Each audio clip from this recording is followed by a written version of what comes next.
जय हिंद दोस्तों, स्वागत है आप सभी का एक और नई वीडियो में।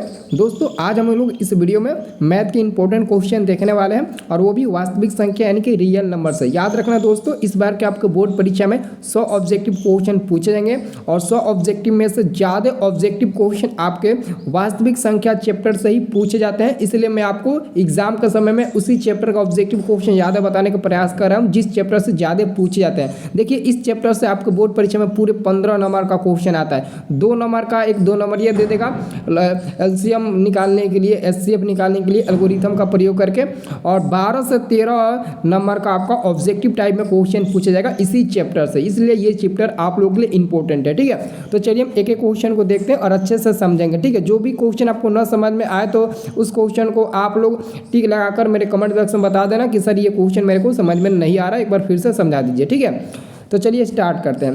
देखिए, पहला नंबर आपका क्वेश्चन है, यदि a और b अभाज्य संख्या है तो a और b का लॉसा है। यदि a और b अभाज्य संख्या है तो a और b का लॉसा क्या होगा। जैसे कि मान लेते हैं, लॉसा का मतलब समझते हैं ना, एलसीएम। एलसीएम उसको इंग्लिश में बोलते हैं।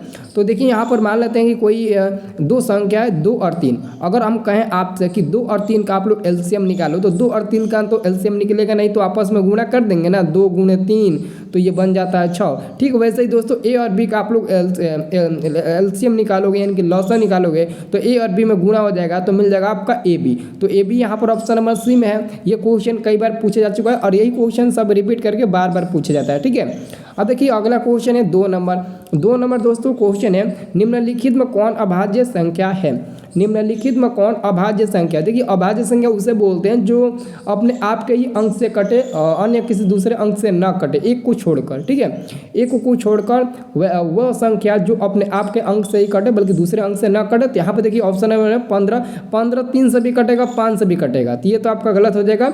और 23 देखिए, 23 केवल और केवल 23 से ही कटेगा एक बार में, बाकी किसी दूसरे अंक से नहीं कटेगा। बाकी 12 भी कट जाएगा, 75 भी कट जाएगा, 2 से भी ये कटेगा, और ये 3 से भी, 4 से भी कटेगा, और ये आपका 5 से कटेगा, 3 से कटेगा। तो इसलिए आपका आंसर क्या होगा, ऑप्शन नंबर बी होगा 23। 23 एक अभाज्य संख्या जो केवल अपने आप के ही अंक से कट रहा है बल्कि किसी दूसरे अंक से नहीं कट रहा है। ठीक है, तीसरा नंबर क्वेश्चन है, निम्नलिखित में कौन परिमेय संख्या है। ऑलरेडी मैं आपको कई सारे वीडियो में परिमेय संख्या पर पहचानने का मैं ट्रिक आपको बताया था। देखिए, सबसे आसान ट्रिक है, आप अपनी भाषा में, बहुत लोग हैं ना कि मतलब उनको मतलब कि अलग अलग ट्रिक का इस्तेमाल करके उन लोगों को बताना होता है, नहीं समझ में आता है। तो मैं आपको एक ऐसा ट्रिक बता रहा हूँ जिससे चलते हैं ना, तेज बच्चे, कमज़ोर बच्चे जो ना समझते हैं वो भी समझ जाएंगे। देखिए, आप याद रखिए, जैसे जेल में कैदी रहते हैं ना, वैसे ही आप लोग याद रखिए, जो भी संख्या रूट में होगा उसको हम कैदी बोलेंगे, यानी कि वो मतलब कि रूट में है। तो यहाँ पर देखिए ऑप्शन नंबर बी में है, देखिए रूट 5 है, यानी कि रूट का मतलब क्या, कैदी, यानी कि 5 जो है वो रूट में है, यानी कि वो जेल में बंद है, तो वो आपका अपरिमेय संख्या होगा। ठीक, वैसे यहाँ पर ऑप्शन नंबर ए में भी देखिए, ए में भी एक रूट 3 है जो मतलब कि कैदी है, यानी कि कैदी बन कर रह रहा है। और ठीक वैसे दोस्तों डी नंबर में देखिए, डी नंबर में भी रूट 6 है और वो जेल के अंदर बंद है, यानी कि कैदी बन कर रहा है। लेकिन ऑप्शन नंबर सी में देखिए, ऑलरेडी दोस्तों ऊपर भी रूट 3 है, नीचे भी रूट 3 है, ये दोनों रूट 3 कटेगा तो सिर्फ और सिर्फ 2 मिलेगा। और 2 क्या है, 2 ऑलरेडी मतलब कि वो पिंजड़े से बाहर है, वो जेल से आज़ाद हो गया, तो आपका परिमेय संख्या हो जाएगा। ठीक है, वो क्या हो जाएगा आपका, वो परिमेय संख्या हो जाएगा। याद रखिए, कोई भी संख्या रूट में रहती है, अगर उसका वर्गमूल निकल जाता है तो वो परिमेय होगा, लेकिन अगर उसका वर्गमूल नहीं निकलेगा तो वो क्या होगा, वो अपरिमेय ही होगा। जैसे कि मान लेते हैं रूट 16, अगर रूट 16 का वर्गमूल निकल जाता है 4 तो ये परिमेय हो जाएगा।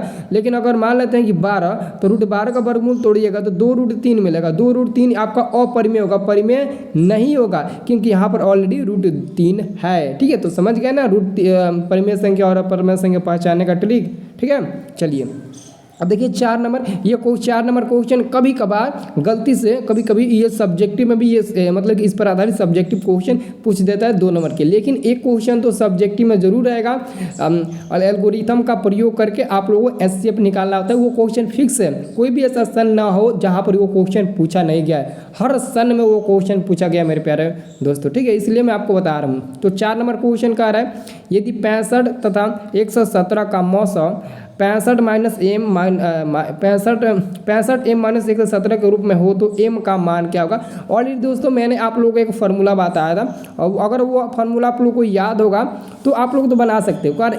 यदि दो मैंने 65 और 117 का मौसा यानी कि दो संख्या दिया गया और उसका मौसा इतना है तो आपको एम का मान निकालना है। तो सबसे पहले मैं आपका एक फार्मूला बताया था, पहली संख्या गुणे दूसरी संख्या इज इक्वल टू एलसीएम, क्या होता है एलसीएम गुणे एचसीएफ होता है। ठीक है, ये आपको मैंने फार्मूला बताया था कि पहली संख्या गुणे दूसरी संख्या इज इक्वल टू एलसीएम गुणे एचसीएफ। तो पहली संख्या आपका 65 हो जाएगा गुणे दूसरी संख्या आपका 117 हो जाएगा इक्वल टू इसका मौसा कितना दिया है तो 65 एम माइनस 117 दिया है, सॉरी मौसा दिया है, और यहाँ पर आपका गुना में क्या हो जाएगा एलसीएम हो जाएगा, क्या हो जाएगा एलसीएम हो जाएगा। तो यहाँ से आप हल करके तो एलसीएम का आराम से मान निकाल सकते हैं। कोई भी ऐसा स्टूडेंट ना हो जो इसका मान नहीं निकाल सकते, आराम से वो निकाल सकता है। ठीक है, तो आप आराम से इसका मान निकालिएगा तो 4 का आंसर क्या मिलेगा, 4 यहाँ पर देखिएगा ऑप्शन नंबर मिलेगा 2 मिलेगा। ठीक है, निकाल कर देख लीजिएगा 2 ही मिलेगा। ठीक है, चलिए अब देखिए अगला क्वेश्चन आपका 5 नंबर क्वेश्चन बताने से पहले मैं आप सभी को एक बात बता देता हूँ। जिस भी विद्यार्थियों को इस बार फाइनल परीक्षा होने वाला है, अगर वो चाहता है कि फाइनल परीक्षा के दिन जो पेपर लीक होता है उसका पेपर 1 घंटा पहले अगर मेरे को भी मिल जाता है तो मैं देख लूँगा और अच्छे से टिक लगा दूँगा। ठीक है, तो आप लोगों के लिए एक लिंक मैं दिया हूँ डिस्क्रिप्शन बॉक्स में, उस चैनल को जाकर सब्सक्राइब कर लेना। ठीक है, वही चैनल है जो मैं आपको बहुत पहले से बोल रहा था। ठीक है, नाम नहीं बताऊँगा, जाकर आप लोग सब्सक्राइब कर लीजिए। ठीक है, और डिस्क्रिप्शन बॉक्स में वो लिंक आपको मिल जाएगा, वहीं से आपको वायरल क्वेश्चन पेपर मिल जाएगा। ठीक है, तो 5 नंबर क्वेश्चन क्या है, 2, 10 और 20 के लौसा और मौसा का अनुपात। तो पहले आपको 2, 10, 20 का लौसा निकालना फिर मौसा निकालना। तो इन दोनों का लौसा निकालिए तो 2 हो गया, और इसके बाद से अब 10 का 2 गुणे 5 हो जाएगा, फिर उसका क्या हो जाएगा 2 गुणे 5। ठीक है, तो लौसा निकालिएगा तो कितना मिलेगा, लौसा निकालिएगा हमको लगता है कि मिलेगा इसका मिलेगा 2 गुणे 5, क्या मिलेगा इसका 2 यानी कि 4 और 1 5 यानी कि 20 मिलेगा इसका लौसा। निकालिए तो 2 से निकालिए तो 1 बार में 5 बार में, ये 10 बार में, फिर 2 से 5 से निकालिएगा 2 1 5 10 10 दूना 20 यानी कि 20, और इसका एचसीएफ कितना मिलेगा, एचसीएफ मिलेगा आपका 2 यानी कि आपका मिलेगा 10:1, 10:1 मिलेगा, ऑप्शन नंबर बी मिलेगा। ठीक है, 5 का आंसर क्या मिलेगा ऑप्शन नंबर बी, क्योंकि जब 2, 10, 20 का एलसीएम निकालिएगा तो एलसीएम आपका मिलेगा, एलसीएम आपका 20 मिलेगा, और कह रहा मौसम मिलेगा आपका इसका 2, तो उसका अनुपात कर दीजिए 2, एचसीएफ का अनुपात कर दीजिए, अनुपात ही तो पूछा जा रहा है, ये कट जाएगा तो 10/1 तो 10:1 मिल जाएगा, 10:1। ठीक है, चलिए अगला क्वेश्चन है 6 नंबर क्वेश्चन है, सबसे छोटी भाज्य संख्या और सबसे छोटी अभाज्य संख्याओं का मौसा क्या होगा। कह रहा है कि सबसे छोटी भाज्य संख्या और सबसे छोटी अभाज्य संख्या का मौसा क्या होगा। अगर आपसे कहें मैं 2, 4 का मौसा निकाले तो आप लोग बताएंगे 2, 4 का मौसा 2 होता है, तो क्यों ना आप 2 पर टिक लगा दें, 100% सही आंसर होगा 2। ठीक है, चलिए अगला क्वेश्चन है आपका 2 लगातार संख्याओं का माध्य, 2 लगातार संख्याओं का मौसा, मौसा पूछा गया। ठीक है, 2 लगातार संख्या, अगर मान लेते कोई विद्यार्थी कहता है कि 2 लगातार कह रहा है कि तो 1, 2 होना चाहिए, अगर 1, 2 का मौसा निकालेंगे तो 1 मिलेगा, वो तो फिक्स है। लेकिन कोई विद्यार्थी कहता है कि 2 लगातार कह रहा है तो हम 7, 8 भी तो ले सकते हैं, इसका भी तो मौसा 1 आएगा। कोई विद्यार्थी कहता है कि मैं 13, 14 ले लेता हूँ तो इसका भी अगर मैं मौसा निकालता तो 1 ही मिलता। हाँ बिल्कुल सही है, कह रहा है कि 2 लगातार संख्याओं का मौसा, ये नहीं कह रहा है कि 1 से लेकर 2 लगातार संख्या, बल्कि कह रहा है कि कोई भी संख्या 2 लीजिए वो लगातार लेना होगा। जैसे कि 4 ले रहे हैं तो 5 आपको लेना पड़ेगा, अगर 4 ले रहे हैं और 6 ले रहे हैं तो उसका मौसा निकालिएगा तो 2 मिल जाएगा, वो गलत हो जाएगा। लेकिन यहाँ पर कह रहा है कि 2 लगातार का निकालिएगा ना तो मौसा 1 ही मिलेगा। ठीक है, अब कह रहा है अगला क्वेश्चन 5005 के कितने अभाज्य गुणनखंड है। इसके मतलब कि कर अभाज्य गुणनखंड, इसका मतलब कितने अभाज्य गुणनखंड, यानी कि 5005 का आप लोग फैक्टर तोड़ोगे तो कितने हिस्सों में ये फैक्टर टूट कर आएगा, वही तो क्वेश्चन पूछ रहे। जैसे मान लो इसको हम अगर 5 से कटाते हैं तो 1001 बार में कटेगा। अब ये कितने से कट सकता है, कोई स्टूडेंट बताएगा। देखिए तो ये कितने से कटेगा, हमको लगता नहीं है कि यह 2 से कटेगा, 3 से भी नहीं कटेगा, 4 से भी नहीं, 5 से भी नहीं कटेगा, 7 से कटेगा, 2 हाँ 7 से कटेगा। 7 से अगर इसको कटाइएगा ना तो ये बात आप 1 बार में और 3 बचेगा 0, यानी कि 7 चौके 28, 4 बार में और 3 में 143, फिर 143 को आप लोग कितने से कटाइएगा, 143 को आप मतलब कि 4 3 12, 143 को कितना से कटा सकते हैं, 2 से कटेगा नहीं, 3 से भी नहीं कटेगा, 3 से कटेगा नहीं कट पाएगा, 4 से, 5 से, 6 से, 6 दूना 12 और 2 3 नहीं, 7 से कटेगा, 11 से कटेगा, देख लीजिए एक बार और कटेगा 143, ठीक है। तो 4 बार में मिलेगा, इसका गुणनखंड तोड़िएगा ना तो 4 मिलेगा, ठीक है। यानी कि 1 2 और 2 इसमें भी कम मिलेगा तो 4 हो जाएगा, ठीक है। चलिए अगला क्वेश्चन हम लोग देखते हैं। अगला क्वेश्चन क्या है, अगला क्वेश्चन आपका है 9 नंबर। ये देखिए 9 नंबर क्वेश्चन कह रहा है कितने 2 अंकों की संख्या 3 से विभाज्य है, कितने 2 अंकों की संख्या 3 से विभाज्य है। यानी कि 2 अंकों का मतलब समझ रहे हैं ना, उसमें 2 अंक होना चाहिए, जैसे कि 2 और 5, तो 2 अंक हो गया। तो कितने ऐसे संख्या जो मतलब कि 3 से विभाज्य है। अब आप लोग कहाँ से लीजिएगा, तो आप लोग लीजिएगा जैसे कि 9 8, तो ये आपका 2 अंकों वाली संख्या नहीं हुआ, 10 होगा, 11 होगा, ऐसे डैश डैश करते करते 99 तक होगा। अगर 100 लीजिएगा तो 100 3 अंकों वाली हो जाएगा। तो 10 11 और 99 ये सबको के बीच में कितने ऐसे संख्या जो 3 से विभाज्य है। तो इसको निकालने के लिए क्या करना होगा मैं आपको बता देता हूँ। पहले तो 10 लीजिएगा, फिर 11, फिर 12, ऐसे डैश करते करते करते आप 99 तक जाइएगा और ऑलरेडी ये एपी एक बन जाएगा। और एपी में से आप आराम से मान निकाल सकते हैं। ए बराबर 10 निकाल लीजिएगा, डी का मान निकालिएगा तो 1 मिलेगा और एल बराबर आपका 99 मिल जाएगा। और ऑलरेडी एल बराबर एक फार्मूला है, एल बराबर क्या होता है, तो 99 इक्वल टू ए प्लस ए का मान है 10 plus n minus 1 into D का मान 1। तो आप आराम से निकाल सकते हैं। अगर इसको इधर लगा घटा देंगे तो कितना घट जाएगा, देखिए तो घटेगा तो कितना मिलेगा।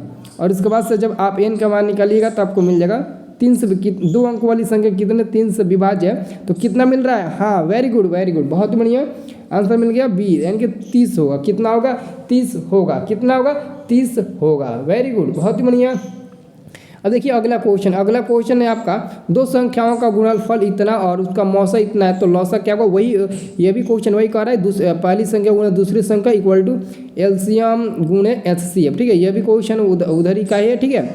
तो 2 संख्या का गुणनफल ऑलरेडी 86 70 दे दिया है और मौसा भी उसका दे दिया है। तो एलसीएम आपको निकालना है, मौसा आपको 17 दे दिया है। तो आप आराम से एलसीएम का मान निकाल सकते हैं। एलसीएम का तो आप मान आराम से निकाल सकते हैं। जब आप एलसीएम का मान निकालिएगा तो आपका मिलेगा कितना मिलेगा, हमको लगता है ना 510 मिलेगा। देख लीजिएगा, उसको कटा कर देखिएगा तो 510 ही मिलना चाहिए, ठीक है। अभी 11 नंबर क्वेश्चन का रहा है 6 8 और 22 का लौसा और मौसा का अनुपात। तो सबसे पहले इसका लौसा निकालना होगा। तो जब आप लौसा निकालिएगा और देखिए कितना मिल रहा है, तो इसका आंसर हमको लगता है ना मिलेगा, हमको लग रहा है पहले इसका एलसीएम निकालते हैं, ठीक है। 6 8 और 22 का एलसीएम निकालते हैं, देखते हैं कितना मिलता है। 2 से ही कटेंगे 3 4 और ये आपका 11 हो जाएगा, ठीक है। इतना ही मिलेगा, ठीक है। अब इसको आपस में गुणा करो तो कितना हो जाएगा, ये आपका 6 हो जाएगा और ये 11 से 44, यानी कि 44 में 6 से गुणा करिएगा, 6 6 को 24 का 4, 6 6 को 24 और 2 26, यानी कि 224 मिलेगा। 224 और उसका आप मौसा निकालिएगा 2 मिलेगा, तो 2 बाटा कर दीजिए। अब इसको कटाइएगा 132 अनुपात 1 मिलेगा, नीचे 1 मिलेगा, यानी कि ऑप्शन नंबर यही आपका सही होगा 132 अनुपात 1, यानी कि 132 अनुपात 1 मिल जाएगा, ठीक है।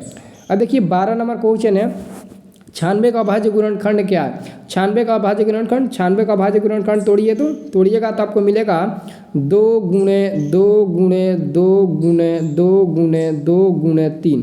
देख लीजिए तो 2 दूना 4, 4 दूना 8, 8 दूना 16, 16 दूना 32 और 32 तिहाई 96 हो गया कि नहीं। यानी कि इसको हम निकाल सकते हैं 2 का पावर 5 गुणे 3। तो यहाँ पर ऑप्शन नंबर सी को देखिए तो आपको मिल जाएगा, हुआ मिल रहा है कि नहीं। चलिए अगला क्वेश्चन देखते हैं। अगला क्वेश्चन है 0.0 पर वार दिया है का परमेय रूप में लघुत्तम रूप क्या है। तो इसका आंसर कोई बताएगा। बहुत लोग बता सकते हैं जो मतलब कि अच्छे से पढ़े होंगे, अच्छे से जानते होंगे, वो तो इसका आंसर फटाक से बता देंगे। बहुत ही आसान है इसका आंसर बताना, ठीक है। हाँ बिल्कुल, ठीक है। बहुत लोग क्या करेंगे 3/10 कर देंगे। कोई लड़का 3/10 ठीक लगा देगा, ठीक है, लेकिन 3/10 इसका आंसर नहीं होगा। देखिए कैसे बनाएंगे। सबसे पहले x बराबर हम मान लेंगे 0.33। अगर 3 पर वार दिए तो 33 कितना भी ले सकते हैं, ठीक है। ये तो इन्फिनाइट तक जाएगा, तो इसको हम आप क्या मान लेंगे, हम समीकरण 1 मान लेंगे। फिर क्या करेंगे, 3 संख्या एक ही संख्या जिस पर वार दिया गया है तो हम 10 से गुणा करेंगे। 10x इक्वल टू गुणा करेंगे तो 3.0000 ऐसे करके हमें मिलेगा। तो अब हम क्या करेंगे, दूसरी संख्या में से पहली संख्या घटाएंगे, ये आपका समीकरण 2 आ जाएगा। समीकरण 2 में से समीकरण 1 को घटाएंगे तो 10x में से 9x 10x में से 1 घटाइएगा तो 9x मिलेगा। 3 में से 0 घटाइएगा, ये आपका 3 मिलते जाएगा। 3 में से अगर 0 घटाइएगा तो 3 मिलेगा, ये कटेगा 3 बार में, यानी कि x बराबर 1/3 मिलेगा, यानी कि 1/3 1/3। ठीक है।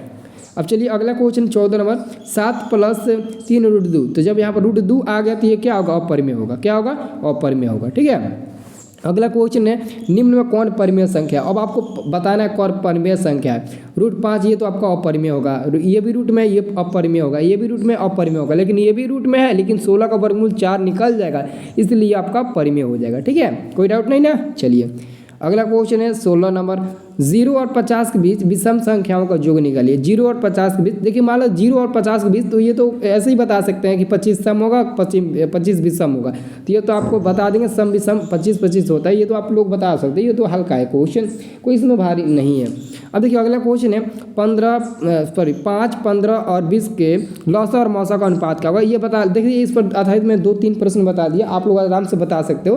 ठीक है, निकाल लीजिएगा, 12:1 मिलेगा। ठीक है, क्योंकि इस पर 2 ऑलरेडी प्रश्न मैं करा चुका हूँ। अब देखिए 18 नंबर क्वेश्चन है, निम्न में कौन अपरिमेय नहीं है। अपरिमेय नहीं है, लेकिन यहाँ पर आप लोगों को कन्फ्यूजन करने वाली बात आती है, जब आ जाती है ना, इसमें बहुत लड़के कन्फ्यूज हो जाते हैं। क्वेश्चन बोला निम्न में कौन अपरिमेय नहीं है, तो फटाक से किसी न किसी पर टिक लगा देते हैं। देखिए अपरिमेय नहीं है का मतलब क्या है, वो परिमेय होगा, यानी कि अपरिमेय नहीं है कि मतलब वो परिमेय होगा। तो देखिए ऑप्शन नंबर 1 को देखिए, रूट में 10 दिया, ये आपका अपरिमेय है, ये भी नहीं होगा। रूट 24 का वर्गमूल तोड़िएगा तो 4 रूट, हमको लगता है कि 3√2 मिलेगा। 3 नहीं, आपको लगेगा 4√3 मिलेगा, नहीं 2√6 मिलेगा हमको लगता है। हाँ 2√6 मिलेगा, इसका फैक्टर तोड़िएगा तो √6 भी वर्गमूल होगा, ये भी नहीं होगा। √35 का भी वर्गमूल नहीं होता, ये भी नहीं होगा। लेकिन √121 का वर्गमूल 11 हो जाएगा, तो 11 तो पिंजड़े से बाहर है, कैश से बाहर है, ये आपका परिमेय हो जाएगा। ठीक है। अगला क्वेश्चन है 19 नंबर क्वेश्चन है, दो संख्याओं a और 18 का मसा, a और 18 का मसा इतना और लसा इतना और मसा इतना, तो a का मान क्या होगा। तो आप पहली संख्या गुणे दूसरी संख्या = LCM गुणे SCF, तो कर लीजिए ना। ये आपका कितना बार, 18 दूने 36, 2 बार में, तो a बराबर आपका 2 दूना 4, a बराबर तो 4 तो मिल ही गया। ये तो काफ़ी हल्का है, इस पर भी मैं 2-3 प्रश्न बता दिया। अब कह रहे हैं कि यदि P तथा Q 2 अभाज्य संख्या है तो उनका लौसा क्या होगा। देखिए P और Q 2 अभाज्य संख्या है, P और Q क्या है, 2 अभाज्य संख्या है। तो अगर पूछेंगे कि उसका लौसा क्या होगा, तो लौसा तो उसका वो नहीं बताइएगा, क्योंकि अगर P की जगह पर कोई 2 अभाज्य संख्या रख देते हैं, 2 और 3 रख देते हैं, तो क्या होगा उसका, तो अभाज्य उसका मसा क्या होगा, वो तो वो नहीं न मिलेगा। ठीक है। चलिए अगला क्वेश्चन है आपका 21 नंबर क्वेश्चन का आ रहा है ना कि सबसे छोटी अभाज्य संख्या और सबसे छोटी भाज्य संख्या का गुणनफल। सबसे छोटी अभाज्य संख्या और सबसे छोटी भाज्य संख्या का गुणनफल क्या होता है, तो आप लोग बता देना 8 होता है, क्योंकि सबसे छोटी अभाज्य संख्या और सबसे छोटी भाज्य संख्या 2 और 4 होती है। ठीक है। और मैंने आपको एक प्रश्न बताया, सबसे छोटी भाज्य संख्या और सबसे छोटी अभाज्य संख्या का मौसा क्या होता है, तो मौसा तो 2 हो जाएगा, लेकिन इसका गुणनफल 8 होगा। ठीक है। 22 नंबर क्वेश्चन है, निम्न में कौन सी संख्या अभाज्य है। तो देखिए जो केवल अपने आप के ही अंक से कटता हो, ऑप्शन नंबर 1 को देखिए 29, यही आपका हो जाएगा। ठीक है।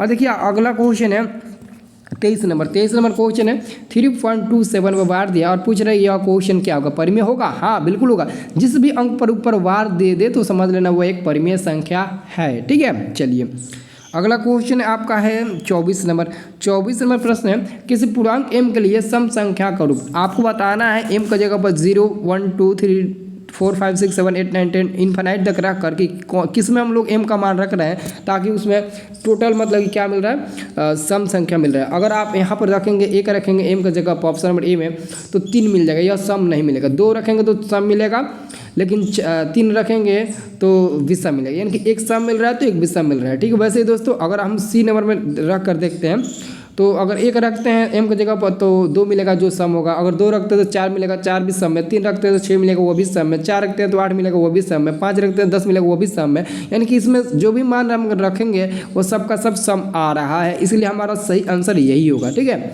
और अंतिम क्वेश्चन है 25 नंबर, निम्नलिखित में कौन अपरिमेय नहीं है। अपरिमेय नहीं है, कन्फ्यूज़ किया है, तो इसका आंसर क्या होगा आप लोग कमेंट करके मेरे को बता दो। ठीक है। और जो लोग वीडियो को लाइक नहीं किए, वीडियो को लाइक करिए। मैं आपको जो चैप्टर इंपॉर्टेंट है आप लोगों के लिए, वही क्वेश्चन मैं आप लोगों को ऑब्जेक्टिव क्वेश्चन बताऊंगा। ठीक है।